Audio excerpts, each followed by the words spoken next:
Tyre फाड़े full जोर लगाते हैं, कोशिश पूरी करते हैं, कोशिश पूरी करते हैं, जब नहीं होता तो आप कहते हैं अल्लाह ताला इसके टायर फाड़े, बस्ट हो गया, उल्टा हुआ है और मैं देखूं तू खड़ा हो गया और हेल्प भी ना करो और चला जाओ ना हंस के, तो ऐसे में हो जाता है कि ये सर जो आमतौर पे सर ये बाहर यूरोप या ये खलीज के इलाके में लोग उनको ये मसला ज्यादा होता है, पाकिस्तानी में नहीं होता।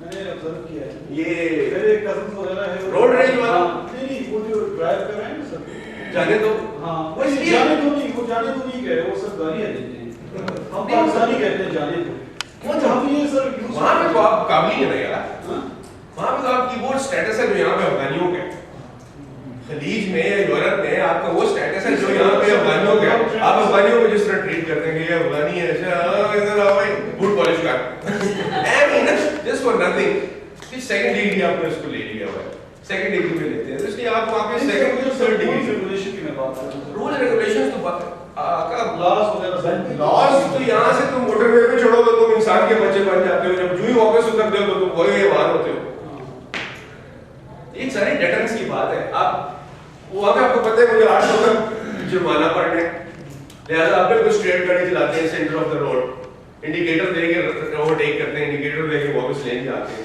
जो ही आप जीटी रोड पे उतरते हैं आपको बदतमीज है, आप लेफ्ट से जा रहे हैं, कटे मार रहे हैं, देख ही नहीं रहे और जिग जैग बना के जा रहे हैं, so just deterrence, basically deterrence है, उधर भी डेटरेंस है, यूरोप में भी डेटरेंस है, वहां भी ये नॉर्म्स उनके अंदर घुस गए हैं, उनके अंदर ये बातें उनके अंदर घुस गई हैं जो हम ऑब्जर्व नहीं करना चाह रहे, हम एब्जॉर्ब ही नहीं करना चाहते, मतलब हम चाहते ही नहीं, बिकॉज हर बंदा यहाँ पे कहना चाहता है। टीचर पढ़ रहा था तो कि अगर किसी नेशन को लॉ अबॉइडिंग बनाना है तो आपके जो ट्रैफिकबिलिटी के रूल है whether they are on the highways or on the sea, Excellent. they have to be made very strict Yes. and applicable across the board. Across the board. Across the board. आप देखें फिर वो जैसे आपने बात की तो पार्ट ऑफ द हैबिट बन रहा है। जी। मुझे याद है मैं फर्स्ट टाइम जब इस्लामाबाद दिल्ली से आया, ये मैं श्रीनगर की टर्निंग थी, आगे पुलिस वाला मुझे बेल्ट नहीं मारा, बेल्ट नहीं मारा। आप पिंडी से आए थे? हाँ पिंडी से। पिंडी वाले। हाँ हम लोग वही हमारी बात था।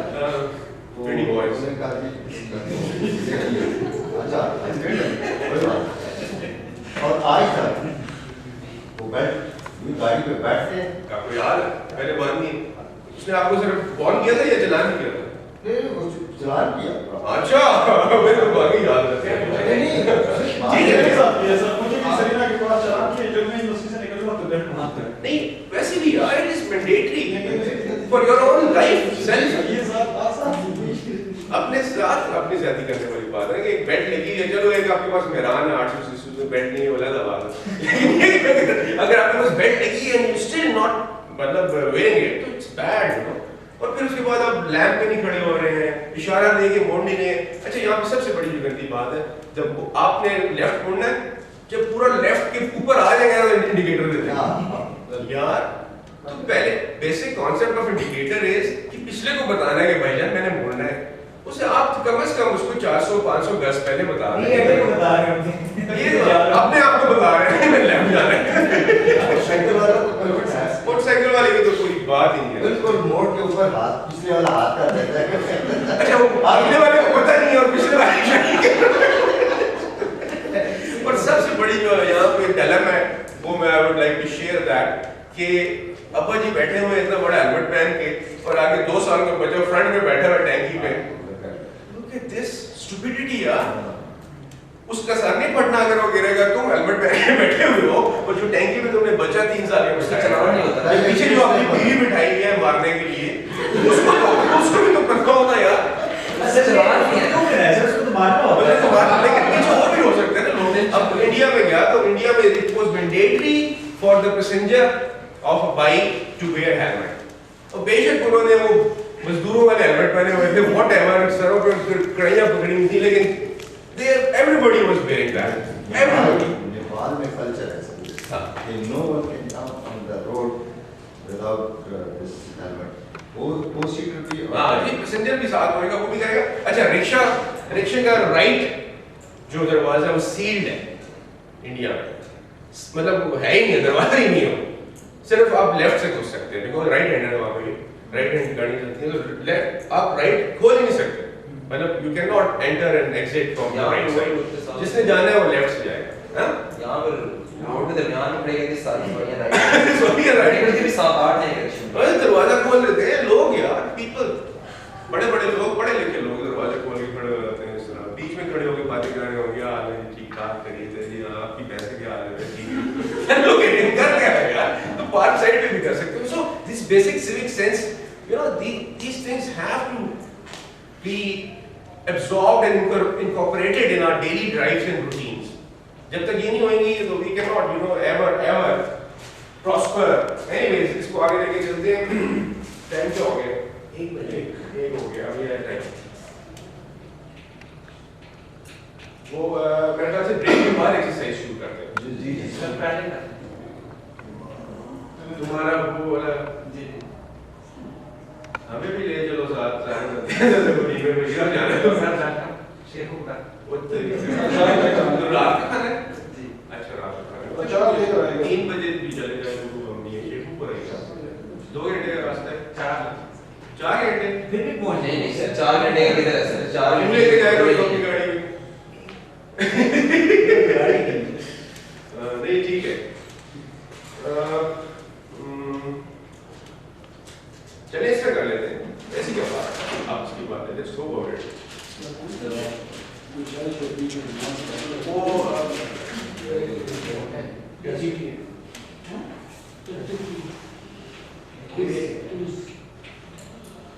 ये था उसका बेसिक, थोड़ा सा इसको वो करें इसको रिड्यूस कर आगे भाई दुकानों में क्या करना होता है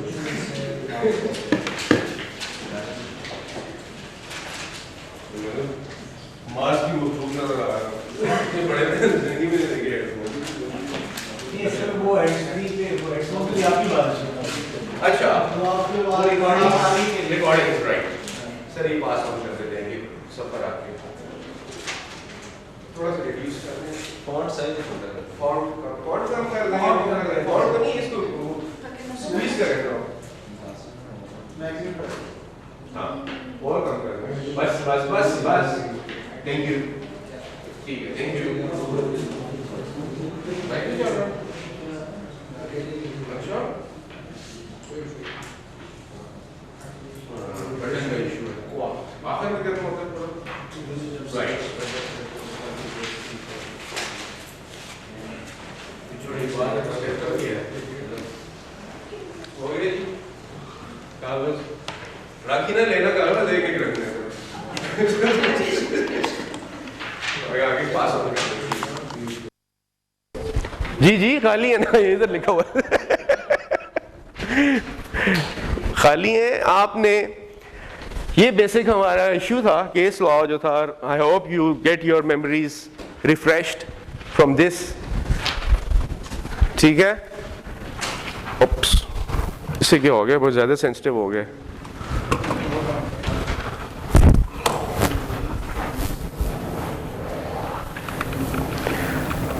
Arbitration, qua means in respect of. Qua is a Latin term in respect of. You can use it in your daily routine as well, which would be very impressive in that. Yeah, qua in respect of. जिस तरह आप कहते हैं in respect of फलाना, तो qua is a simple word, एक छोटा सा QUA qua. ये कह रहे हैं arbitration qua या in respect of usage of cellulose fiber as an asphaltic base in job mix formula GMF, that is bitumen, sand, marble powder, aggregate, cement, etc. being a non-BQ item. तो job mix formula में ये चीजें थी जिसमें bitumen था, sand था, marble powder था, aggregate था, cement था और उसके छोटे ingredients थे। तो लिहाजा ये GMF था और उसके अंदर ये एक आइटम था जो कि non-BOQ आइटम था। आप थे लास्ट क्लास में, आप किसी के साथ बैठ जाए, आप आगे आप आ जाएं, किसी के साथ हो जाए, because it would be difficult for you to answer, क्योंकि आप नहीं थे ना लास्ट क्लास में। तुम लोग थे ना सारे, आप भी थे, आप भी थे, आप भी थे। अब्दुलरहमान तुम काम है, ठीक है, लोड ही नहीं है, बस ठीक है, तुम्हारा होना ही बहुत है, बरकत होती है तुम्हारे आने से, ठीक है ना। लेकिन समझना इससे ठीक है, बाकी बस ठीक है। इसको आप भी नहीं थे ना, आप इसके साथ हो जाएंगे।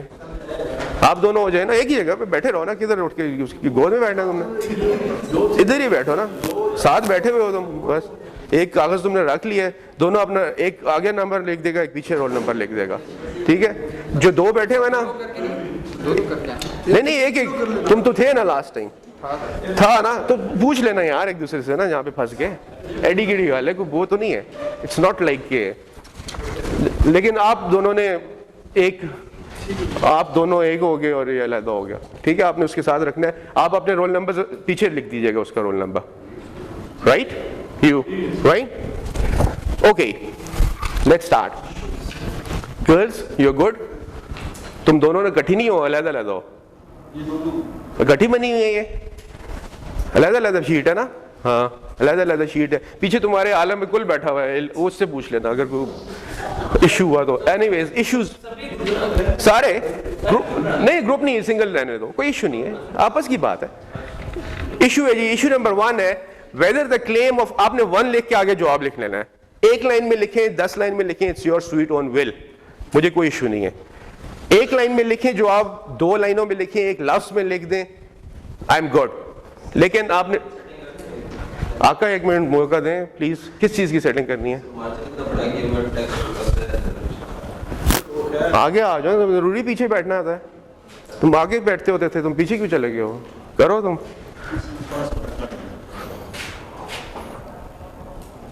दूरबीन लाऊंगा अगली दफा तुम्हारे लिए पीछे दूरबीन लगा के, सब पीछे बाहर बैठ के देखी, जरूरत ही नहीं है क्लास में आने की, हाँ नीचे स्टेयर से बैठ के क्लास अटेंड करी, टेलीस्कोप लगा दे दिया यहाँ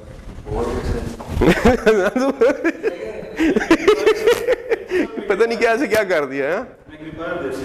नहीं मैग्नीफायर के लिए तो नजदीक आना पड़ता है ना, इसे दूर बैठना है, इसने इसे बाहर बैठना है, इसको टेलीस्कोप चाहिए बेसिकली। तो अभी फनकारी भी करनी है ना, कि बताना है मैं भी आर्टिस्ट हूँ, मतलब ऐसी बात नहीं है। बहुत बस हो गया, थैंक यू, थैंक्स।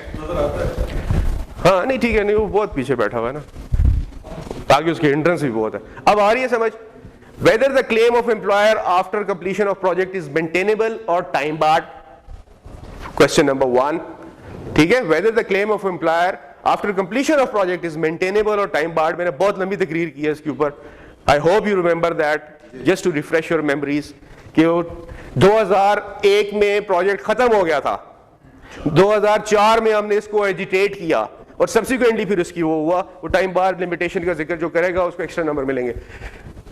5 नंबर का टेस्ट है ये, 5 मार्क्स। इसमें पहले भी करना ही टाइम बार तो वही तो उसकी लिमिटेशन, वो तो तुम्हारी मर्जी है ना, how to go about it, सुनूंगा ना तुमसे ये सारी बातें जो तुम कह रहे हो, सुनो। Whether the claim of the employer is maintainable when contract agreement is based on an addition contract. आप जो सर कह रहे थे ना कि वो रिपीट होनी चाहिए, अब लास्ट हमने पढ़ा था एडिशन कॉन्ट्रैक्ट्स क्या होते हैं, लास्ट लेक्चर में हमने पढ़ा था कि एडिशन कॉन्ट्रैक्ट्स क्या होते हैं, नेगोशिएबल क्या होते हैं, एग्जीक्यूटेड क्या होते हैं, एग्जीक्यूटरी क्या होते हैं, वन साइडेड क्या होते हैं, ये वो। तो आपने ये कि whether the claim of the employer is maintainable when the contract agreement is based on addition contract, whether the claim of the employer is maintainable when use of cellulose fibre in the asphaltic base course और wearing course did not actually serve the purpose of eliminating the bleeding tendency as stated in the contract. जिस चीज के लिए cellulose fibre को use करना था, क्या उस चीज को उसने बगैर सेलुलोज फाइबर के इस्तेमाल हुए वो नाकाम हुआ या कामयाब हुआ, डिस्पाइट के उसको इसलिए रखा था कि ब्लीडिंग टेंडेंसीज जो हैं उसकी, तुम सही समझ रहे होगे कि ब्लीडिंग टेंडेंसीज को उसने कंट्रोल करने के लिए एक सेलुलोज फाइबर डालना था, which was an additive, a non BOQ item जिसका कोई रेट नहीं था, JMF था, 0.2-0.3% के हिसाब से उसने उसमें डालना था, सीमेंट, सैंड, पाउडर और इस चीजों के साथ उस फॉर्मूला में। और क्या उसके ना डालने की वजह से ब्लीडिंग टेंडेंसीज में कोई फर्क पड़ा, ये आपने उसका जवाब देना है। And whether the contractor received the payment on account of cellulose fibre, क्या कॉन्ट्रैक्टर को पैसा मिला था सेलुलोज फाइबर के, ये आपने इसको बयान करना है। और आखिर में आप जो समझेंगे रिलीफ क्लाइंट को मिलनी चाहिए या कॉन्ट्रैक्टर को मिलनी चाहिए, एम्प्लॉयर को मिलनी चाहिए या, ठीक है, ये रिलीफ देना आपका काम है। बीइंग अ जज, आपने जज एज अ जज डिसाइड करना है कि क्या होना चाहिए। सर ये तो सारे एक 19 क्वेश्चन आंसर आ जाएंगे। आ जाए। Question 4 Whether the contractor received the payment on account of cellulose fiber? यही है सर, इसको थोड़ा इसी पेमेंट किया था ना। वजाहत करें ना। स्टोरी में था लिया था वो हाँ। 60.7 के हिसाब से शायद नहीं सर उसमें ये था आपने एक Whatever, लेकिन क्या था उसका? Non BOQ item. Non BOQ item था, तो how would you assess it? कि उसने लिया था कि नहीं लिया था। ठीक है, मैं उसी तरह तो आप लोग लेके आए थे ना कहीं से वो तो हम ले आए थे। नहीं, तुम मेरे कैच पॉइंट नहीं समझ रहे हो, मैंने अभी बोला भी है मुंह से। मैं बताता हूं, आपने कॉन्ट्रैक्ट किया था अपनी रोड्स का, उसके अंदर सब कुछ इंक्लूडेड था, ठीक है, तो स्पेसिफिक नहीं किया गया। स्पेसिफिक नहीं किया गया था, BOQ आइटम नहीं था। क्यों how would you assess it? 10 9 है सर को उसे जेम में देखेंगे ना, उसने आईपीसी के अंदर क्या क्लेम किया हुआ है। 9 BOQ आइटम था, असेसमेंट कैसे करोगे? किस चीज की सर? तो सेलुलोज फाइबर की सेलुलोज फाइबर के रेट की एनालिसिस क्या नहीं करते? रेट की एनालिसिस कैसे करोगे? नहीं कर सकते। असेस कैसे करोगे? और क्यों नहीं कर सकते यार? 0.2-0.3% है ना JMF का। सर जेएमएफ उसने आपने उसको एक फार्मूला बताया, उसने आपको लमसम रेट दिया, ठीक है। ठीक है जी, उसके अगेंस्ट आपने उससे ब्रेक मांगा? हाँ, नहीं मांगा ब्रेकअप। देखो, मैंने तुम्हें बेसिक ये बता दिया कि उसके अंदर सैंड डाल रहा है, सैंड पाउडर डाल रहा है, सीमेंट डाल रहा है, फलाना डाल रहा है, ये टमकाना डाल रहा है, पूरा एक पैकेज है। उसका 0.3% तुम एक असेस कर लो। अब मैंने तुम्हें एक रेट बताया है 30.30 रुपए 72 पैसे, और 30 रुपए 72 पैसे के ऊपर से तुम 0.3, मतलब उस तरह करो ना। वैल्यू से 0.3% या 0.4 हाँ, जस्ट सीधा आंसर। ये वो लास्ट क्लास में नहीं था, तुम लोगों को मुके मारे बंदा। वो बिल्कुल ठीक कह रहा हूँ, क्योंकि वो इसको सीधे स्टेट में तो नहीं बताना, जस्ट परसेंटेज में बताना है भाई। Thank you please carry on. इसको भी समझा साथ वालों को जो पिछली दफा डेली आता है। Anyways start. Sorry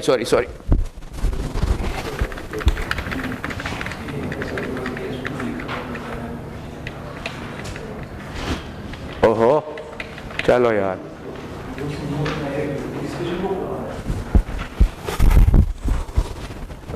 please carry on. Open discussion, no issue, कोई ऐसी बात नहीं है। एक दूसरे को इस तरह ताकने की जरूरत नहीं है, एक दूसरे से पूछ के लिखो, व्हाटएवर करो। मैं पानी पी के आ रहा हूँ।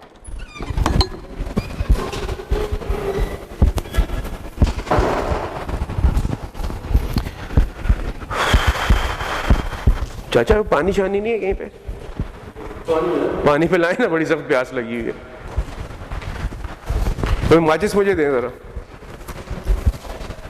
आप पानी लेके आए ना, मैं माचिस।